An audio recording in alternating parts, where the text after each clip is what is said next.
trying not to move the flag.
gonna need to make some room for the families to sit in.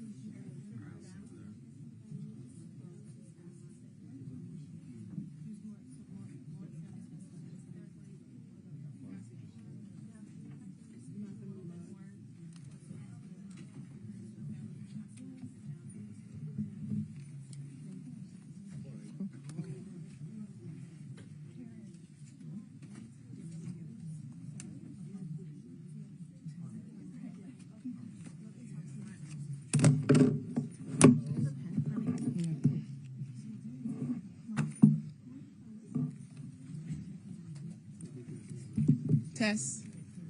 1, 2. Test. 1, 2. Okay.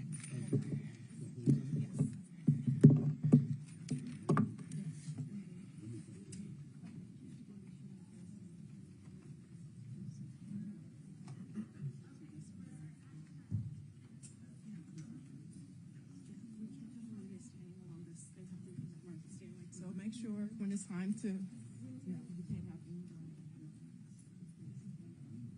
Please silence their phones. Give me just a second. Computers, volume off, please.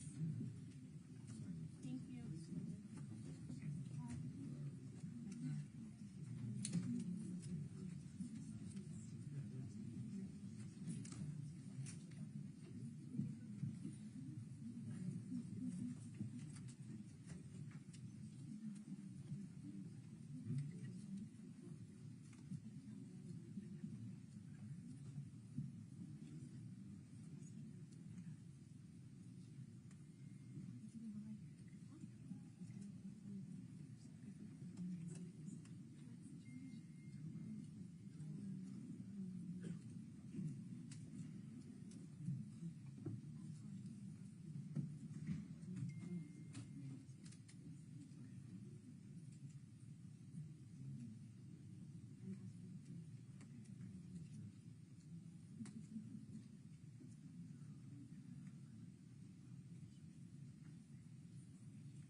Everyone, we'll get started in a few moments. There'll be three speakers.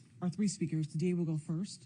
Afterwards, we're not taking a ton of questions. We've given a lot of folks sit downs the last few weeks, so we think we've covered that. But you will have a few opportunities, but not a ton. There's too many folks in here. Yes.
Secret, we're going to be hosting something in Big Bubble after.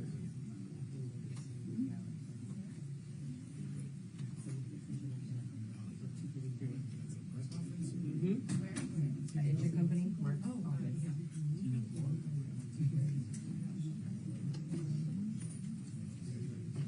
Yes.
No, it's actually, I don't know if they keep saying that, but it's a reply to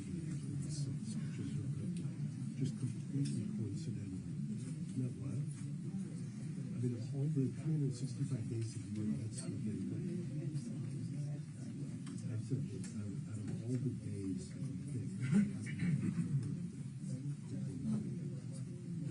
yes, 6. Somebody said that yeah, really?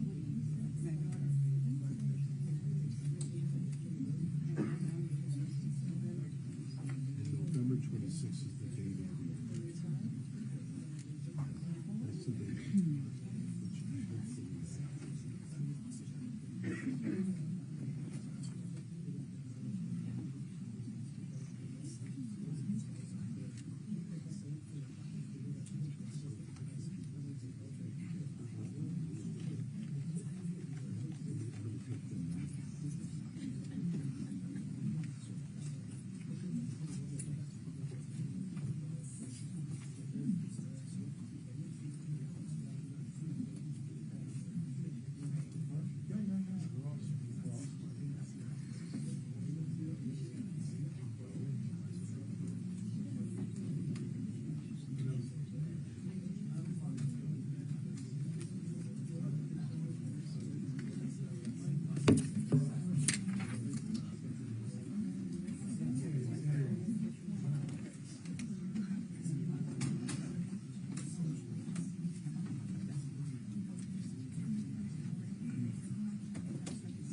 You're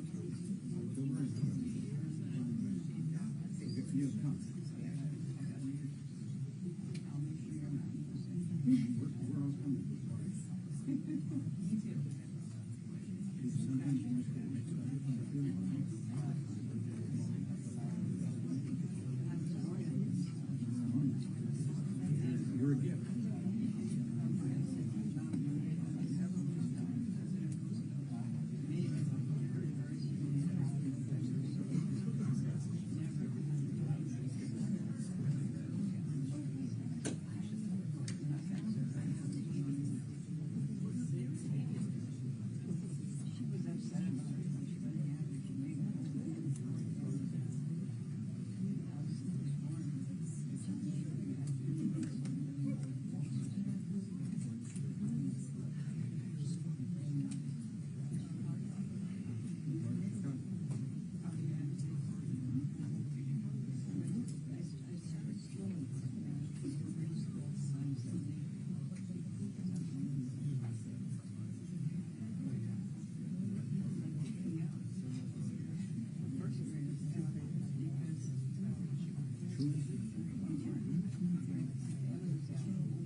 enjoyed you. I've heard of you. Before, I was saying,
questions? No, they're perfect. And Maria, if you could stand here and then we'll cancel next to you. And then all family, you can just kind of bunch in. The closer the better for the cameras. We can have, if we have some family members stand on this side as well. That would be great. And just the closer the better.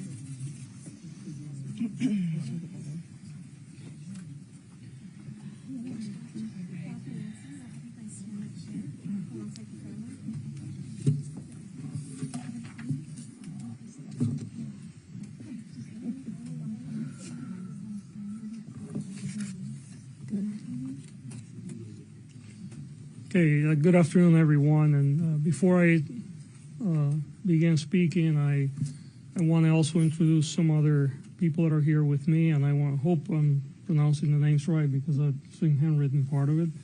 But I have Ana Maria Barat, Jose Menendez, Jose Menendez, and niece Karen Vandermolen, and Katie's niece. They're all here with us.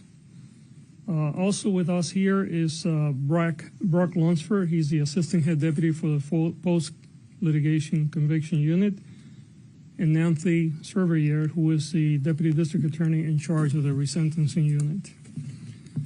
Let me begin by telling you that this is a case where we've had many people in this office spend a great deal of time reviewing the case. I have to tell you unequivocally that we don't have a universal agreement. There are people in the office that strongly believe that the Menendez brothers should stay in prison the rest of their life, and they do not believe that they were molested. And there are people in the office that strongly believe that they should be released immediately and that they were in fact molested. I have to tell you that after very careful review of all the arguments that were made for people on both sides of this equation, I came to a place where I believe that under the law, resentencing is appropriate, and I am going to recommend that to a court tomorrow. What that means in this particular case is that we're going to recommend to the court that the life without the possibility of parole be removed and that they will be sentenced for murder, which, because there are two murders involved, that will be 50 years to life. However, because of their age, under the law, since they were under 26 years of age at the time that these crimes occurred, they will be eligible for parole immediately. The teams that have worked on this, on the resentencing side of it, have spent literally probably hundreds of hours by now looking at this case. These cases were originally presented on the habeas side of it, which I'll explain in a moment what that is, last year, and then the request for a prosecutor-initiated resentencing occurred earlier this year. And there have been people in this office working in these cases from the very beginning, as well as many other cases that we have. The reason why I'm here today and why I came in front of all of you about 10 days ago is because there was a more recent documentary about the case that again brought a tremendous amount of public attention. And we know there have been other documentaries, so this is not the first, this is the more recent one. And frankly, our office got flooded with requests for information. And even though this case was already scheduled to be heard in late November, I decided to move this forward because, quite frankly, we did not have enough resources to handle all the requests. And one of the things that I thrive to do in this office is to be very transparent in everything that we do. In this case, we review the prison files. And you have to understand that the way the process works, when you're talking about a resentencing under the law, it really focuses not necessarily and what the original crimes were, but it focuses on, has the person been rehabilitated, number one, and number two, can they be released safely into the community? Under that rubric, since I've been in office, we have resentenced over 300 people, including 28 for murder. Only 4 have reoffended. If that was a regular recidivism rate in this country, we would be the safest nation in the world, but we know that it's not. In fact, somewhere between 40 and 50% of the people that go to prison reoffend and get rearrested. And that's why we have so many problems. However, when you look at the case of the Menendez brothers, you see 2 very young people. One was 19 and the other was 21 when they committed these horrible acts. And I want to underline, they were horrible acts. There is no excuse for murder. And I will never imply that what we're doing here is to excuse that behavior. Because even if you get abused, the right path is to call the police, seek help. But I understand also how sometimes people get desperate. We often see women, for instance, that have been battered for years, and sometimes they will murder their abuser out of desperation. And I do believe that the brothers were subjected to a tremendous amount of dysfunction in the home and molestation. But they went to prison for life without the possibility of parole, which meant that certainly under the law at that time, they had no hopes of ever getting out. They could have done what many other people do, which is basically said, you know what, I'm here for the rest of my life, so I'm going to do whatever. I'm going to misbehave, I'm going to join gangs, I'm going to live the life of the prison. But they never did that. To the contrary, even though they didn't think that they would ever be let free, they engaged in a different journey. A journey of redemption and a journey of rehabilitation. And often the people that begin their journey of rehabilitation and redemption in prison is often very internal. And what they do, and one of our lawyers pointed out this today, is usually the path is people try to further their education, do things for self-improvement, which the brothers have done, by the way. But it's more unique or less usual, I guess, when people not only do that, but they also begin to engage in ways to make life for others better. And in this case, the brothers have been doing so for a very long time, creating groups to deal with how to address untreated trauma, creating groups to deal with other inmates that have physical disabilities and may be treated differently. Even in one case, Lyle negotiating for other inmates as to the conditions that they live under during prison. And all this was done by 2 young people, now they're not as young, that had no hopes of ever getting out of prison. They have been in prison for nearly 35 years. I believe that they have paid their debt to society, and the system provides a vehicle for their case to be reviewed by a parole board, and if the parole concurs with my assessment, and it will be their decision, they will be released accordingly. I must underline, however, this case will be filed in court tomorrow. The final decision will be made by the judge. Court has to agree with my conclusion that they deserve to be resentenced. it is very possible that there may be members of this office that will be present in court opposing the resentencing. And they have a right to do so. And we encourage those that disagree with us to speak, and the court is the appropriate place to do it. We certainly feel we're very sure not only that the brothers have rehabilitated and that they will be safe to be reintegrated in our society, but that they have paid their dues, not only for the crimes that they committed, but because of all the other things they have done to improve the life of so many others. So, again, we will be filing for resentencing tomorrow.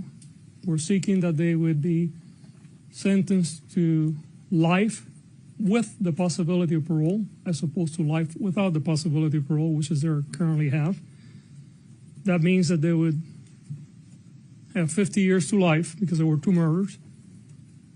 But because of the age upon which they were convicted, under 26, under current law, that means they're eligible for youthful parole. I think there is also important to have some introspection today, because I think that often, for cultural reasons, we don't believe victims of sexual assault, whether they're women or whether they're men. We saw in our first trial, which, by the way, they were tried twice. The first trial, hung. I mean, the jury could not come to a conclusion, and in fact, about half of the jury wanted to convict them of manslaughter, which, if that were have been the case, they would have been off prison a long time ago. And then there was a second trial, and then they were convicted of murder with special circumstances, which led to the life without the possibility of parole. But it's salient to understand that our own implicit and sometimes explicit bias around sexual abuse and sexual assaults often leads us to severe injustices in our community. And I want to speak to those that are victims of sexual assault now, whether you're a man or a woman. Know that we're here for you. If you're a victim of sexual assault in this community, and by that we're talking about LA County, not just LA City, you can come for help. Whether you're prepared to prosecute or not, we will be here for you. We have services for you. And if you're prepared to move forward with the prosecution, we will evaluate it as we do any other case. And if we believe that the evidence is there to present a credible case in front of a jury that can be proven beyond a reasonable doubt, we will proceed accordingly. You do not have to suffer alone. You don't have to keep it to yourself. And help is here unconditionally. I'm going to say a few words in Spanish because I know there's tremendous amount of interest from the Spanish media, and I know that there are going to be other speakers today, and then we're going to open it up for questions. Primero que nada, quiero dar las gracias a todos por estar aquí hoy. Estamos hablando del caso de los hermanos Menéndez. Este fue un caso donde 2 hermanos, uno de 19 y uno de 21 años, asesinaron a sus padres más de 3 décadas atrás. Los muchachos fueron condenados por asesinato y llevan en la prisión alrededor de 35 años. Este fue un caso que tuvo mucha atención pública cuando sucedió y indudablemente tiene mucha atención pública hoy cuando vemos esta habitación como está llena. La razón por la que nosotros estamos buscando que la Corte reevalúe la sentencia original es la siguiente. Bajo la ley de California, cuando una persona es acusada de un crimen, ese crimen puede ser reevaluado si la persona lleva muchos años en la cárcel o la prisión y enseña que se ha rehabilitado y que puede ser reintegrado en la comunidad sin causar peligro para el resto de nosotros. En el caso de los hermanos Menéndez, nosotros hemos revisado el caso y creemos, número uno, que se han rehabilitado y número dos, que pueden ser reintegrados en la comunidad sin causar peligro para el resto de nosotros. Es importante notar que este es un caso de dos muchachos que tenían 19 y 21 años, que probablemente fueron no solamente acosados por su familia, pero posiblemente también fueron molestados sexualmente. Aunque no hay excusa ninguna para los crímenes que ellos cometieron, reconocemos también que habían ciertas condiciones que pueden haber creado esta situación. Desde que están en la prisión, ellos han demostrado con sus acciones y sus palabras que iban a hacer todo lo que era posible para rehabilitarse. No solamente ellos hicieron cosas para mejorar su vida personalmente, pero también tomaron parte en muchos programas y crearon programas para ayudar a otros prisioneros. Hicieron todo esto durante un tiempo donde ellos no creían que iban a salir de la cárcel por el resto de su vida, porque su sentencia era de vida sin la posibilidad de salir de la cárcel. Lo que estamos haciendo hoy bajo la ley de California, vamos a hacer una petición a la Corte a que reevalúe esa sentencia y que lo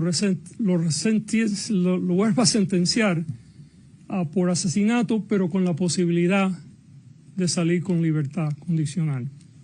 En el caso de ellos, porque son dos asesinatos, serían 50 años o por vida, pero con la posibilidad de ser prohibido la oportunidad de salir con condiciones. Bajo la ley, cuando el crimen se cometió y la persona tenía menos de 26 años cuando lo cometió, esa persona puede ser evaluada inmediatamente para que su sentencia sea revisada y que se le pueda dar otra sentencia. Bajo las condiciones de cómo ellos se han portado en la prisión y la evidencia de que están rehabilitados y de que pueden ser reintegrados en nuestra comunidad, es muy posible que ellos sean permitidos salir a la calle de nuevo, pero esa decisión estará con el sistema de prisiones y no con nuestra oficina. Legalmente, lo que nosotros vamos a hacer mañana es presentar una petición a la Corte. La Corte es la que toma la última decisión y la Corte puede acordar con nosotros o no, pero creemos que bajo la ley la petición que estamos haciendo está bien fundada y creo que esta petición espero que sea permitida. Ahora voy a pasar para que otras personas hablen y después podemos tomar sus preguntas. Ana María, you're going to talk next? Okay. Good afternoon. My name is Ana Maria Baralt, and I'm the niece of Jose Menendez. Erik and Menendez are my cousins. I would also like to acknowledge the other family members here, some standing, some seated. Joan Vandermolen is here, Kitty's sister, as well as Diane Vandermolen Hernandez, Kitty's niece. Thank you for joining me, everyone. Today is a day filled with hope for our family. We are here because District Attorney Gascón has taken a brave and necessary step forward by recommending a resentencing for Lyle and Erik. The DA's decision reflects the truth that is hidden for so long, and I am grateful for his leadership in making this choice. We stand united in our hope and gratitude. Together, we can make sure that Erik and Lyle receive the justice they deserve and finally come home. Thank you to District Attorney George Gascón for his courage and leadership. This step gives us all hope that the truth will finally be heard and that Lyle and Erik can begin to heal from the trauma of their past. Thank you so much for your time. Thank you, Ana Maria. Yeah. I believe Jose Menendez is going to say a few words. This is the niece of Kitty Oh, you're gonna Menendez, say, I'm sorry. Joan Vandermolen. Yeah. Hi, thank you for coming. We are here today because District Attorney Gascón has taken a brave and compassionate step forward by recommending resentencing for my cousins, Erik and Lyle. And we wish to offer our deepest gratitude to DA Gascón. This decision is not just a legal matter. It is a recognition of the abuse my cousins endured, and we are grateful for the DA's leadership in putting politics justice over politics. We know this wasn't an easy decision, but is the right one. This is about truth, justice, and healing. It is time for Lyle and Eric to come home. And I ask all of you to join us in this fight for justice. We stand united in our hope and in our gratitude. Together we can make sure that Erik and Lyle receive the justice they deserve and finally come home. Thank you again to District Attorney George Gascón for his courage and leadership. This step gives us all hope that truth will finally be heard and Erik and Lyle can begin to heal from the horrors of their past. We hope this will also shed light and increase awareness and help others who have been victimized by sexual violence. Thank you all so much for being here today. We are grateful for everyone's support. Is there anyone else speaking? No, that's it. Okay. Okay, and I apologize. I'm reading notes here and I'm trying to understand all the notes. Yes, ma'am. Can you explain, so you go tomorrow, you file a case for resentencing, then what happens after? Are the brothers going to be there tomorrow, and when is the role of the parole board going to come in? Right, and you know what? I'm going to actually have the people that are handling the case walk you through all of it. The brothers will not be there tomorrow. The role of parole board comes later, but Nancy, why don't you walk everybody through? Okay. Yeah. So what we'll do is we'll file our... Say your name, ma'am, your name and your title. My name is Nancy Thaberge.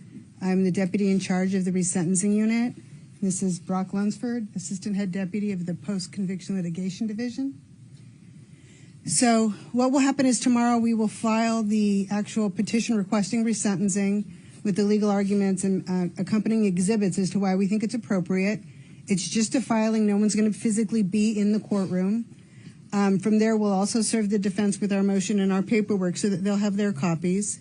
And from there, we will coordinate with the defense to set up a court date with the court so that the petition can be heard. Now, whether or not that's a setting or a hearing will be decided between us and the defense and the court once everybody gets an idea of what we've filed. Then from there at the hearing, the defense can either decide to have the defendants, the Menendez brothers, physically brought into court. They can ask that the individuals appear by video or audio WebEx, kind of a Zoom participation, which we all kind of adapted to because of COVID. And then from there, we will do the hearing and submit all the written and legal and oral arguments and any evidence that needs to be admitted at the time, and then the court will rule at that point. But we don't have that court date yet because we're just starting the process tomorrow. But it's our intention to have that go forward before the habeas, because if the judge grants it, that may impact the defense's decision to proceed on the habeas. So we're gonna try it just as a matter of economy of time to stack it one before the other. Now, have the brothers found out about this in real time, or were they told about this beforehand, or what was their reaction if they were? No, this was... No, this is actually the family was only invited to come. They were not aware what the final decision was until a few minutes ago. The brothers may be actually seeing you guys on TV or social media, but no one knew other than a very small number of people in this office. And by the way, I should tell you that actually the final decision was just made about an hour ago. Right, then it goes back to the prison system, and then the parole system takes over that. That's correct. Would there be a parole or probationary period? Would they have to live in a halfway house, or simply be released if they're allowed to be released? You know, those are really completely entirely up to the parole board. Place. We'll try. You had mentioned all that made the final decision. You said the final decision was just made. Was it the letter? Was it the Menudo confession? What was it that put you over the top to make? No, what it was is I was evaluating the arguments that were being made within my office, both pro and against the release. DA, can I ask you? Hold on, I had it. Calls from Yeah. people that You have made resentencing a cornerstone of your tenure as district attorney here in Los Angeles. are some people who have accused you of using this very, very highly publicized, clearly case to use it for politics, given how close we are to the election. What's your response to people who have been making that claim? There's nothing political about this. We have resentenced over 300 people, including 28 for murder, and we will continue to resentence people in the future. And that's all I can tell you. But DA, question, yes, how sir. is your bid for Excuse me, please. re-election? You're interrupting. Everyone's interrupting. I'm just No. wondering how your bid for re-election. Yes, please. Yes. Could the brothers be home by Thanksgiving? I don't know the answer to that. Why did you decide not to go with the reduced voluntary manslaughter? That was part of the process that I was still going through up until a couple hours ago. I don't believe that a manslaughter would have been the appropriate charge given the premeditation that was involved in the murders. I believe that these were clearly murders that were premeditated.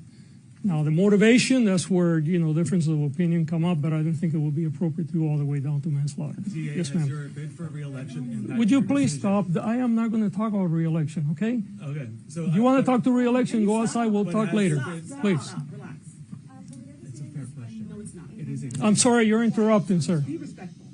Please. ¿Qué va a pasar mañana después de que presenten en la corte un documento?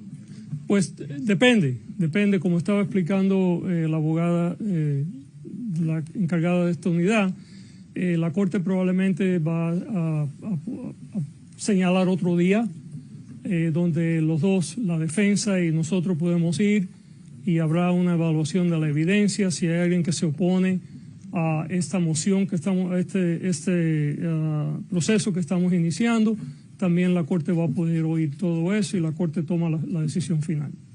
Are you able Yes, to ma'am. announce the press conference before you made your decision? Yes, because we're going to make a decision one way or the other.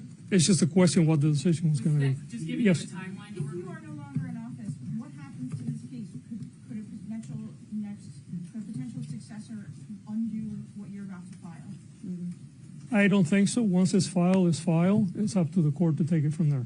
You mentioned. Yes, I'm sorry. In a parole situation, obviously you've got a policy of not sending DEAs to those. Since you're obviously supporting the push to release here, how would that work? Would people from post-litigation, resentencing, would they go before the parole board to argue for their release? Or that No. We have a policy that we only send victim services advocate if the victim or the victim's family wants that support. We don't send lawyers to our parole boards to relitigate a case. The parole board is fully aware of what the initial crime was, the crime that led to the conviction. Their work is primarily to evaluate whether they're rehabilitated and safe to be released, and that will be the way here. Can you break down the timeline for us? Can we expect a hearing by the end of the year? We might. Nancy, we don't I'm hoping to get it on calendar, depending on the defense preparedness. I'd like to see it go to hearing probably within the next 30 to 45 days at the most. There's not much to argue. Because we're kind of a collective. Okay, there's one more question, please, but related to the case, not to elections. If you want to talk about elections, we'll do that. Yes, sir. What would you like to say right now to Erik and Lyle Menendez? What we like to say to them, and it's we, because it's not I made the final decision, obviously, but we have a whole team that worked on it. We have a family here that wants to be reunited, is that we appreciate what they did while they were in prison. While I disapprove of the way they handle their abuse, we hope that they not only have learned, which appears that they have, but that if they get reintegrated into our community, that they continue to do public good. Thank you so much, everyone. Yeah, thank you so much. Thank you. Thank you. Thank you so much. Thank you, sir. Thank you. Thank you. Thank you so much. Thank you.